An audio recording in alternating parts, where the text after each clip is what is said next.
তো সেদিন হঠাৎ করে কলেজ থেকে বেরিয়ে গিয়েছিলাম শপিং করতে। অ্যাকচুয়ালি এই ভিডিওটা অনেকদিন আগেরই ছিল, মানে তখন অত শীত লাগছিল না। তো যাই হোক, আমার এই ফ্রেন্ডটা বলল যে স্কোয়ারের ওইদিকে ফুটপাতের দোকানগুলো নাকি ভালোই ড্রেস পাওয়া যায়।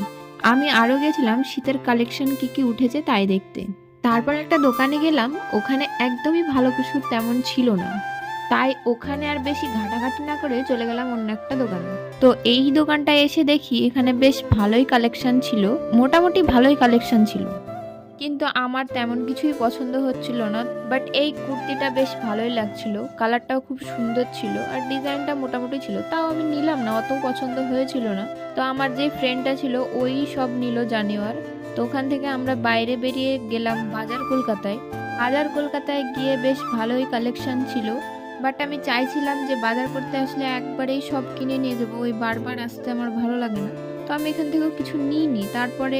তারপর ওরা বলছিল এক্সপ্রেসে যাওয়ার কথা, কিন্তু আমি যাইনি, অনেকটা লেট হয়ে গেছিলো আর আমার একটা পার্সেল আসারও ছিল। তো আমার খিদে পেয়েছিল তাই খেয়ে গেলাম। তারপরে মেসে এসে আমার পার্সেলটা আমি নিয়ে নিলাম। চলো তোমাদেরকে দেখাই পার্সেলে কি এসেছে।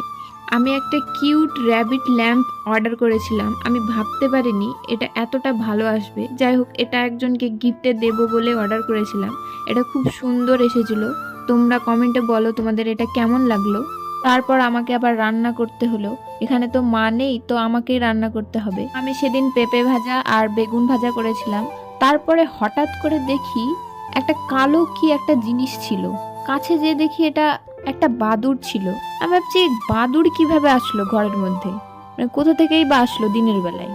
তারপর ওকে আবার বাইরে বের করে দিলাম। ওকে দেখে মনে হচ্ছিল একটু অসুস্থই ছিল।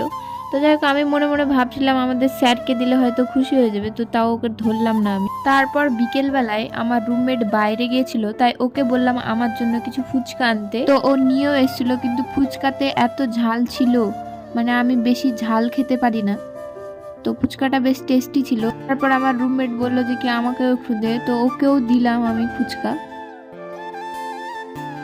তারপর দেখো ফুচকাটা খেয়ে আমার অবস্থা কি হয়েছিল, মানে এতটাই ঝাল ছিল। আর আমার রুমমেট আমার দিকে এমনভাবে তাকিয়েছে, আমি হাসতেই লেগেছিলাম।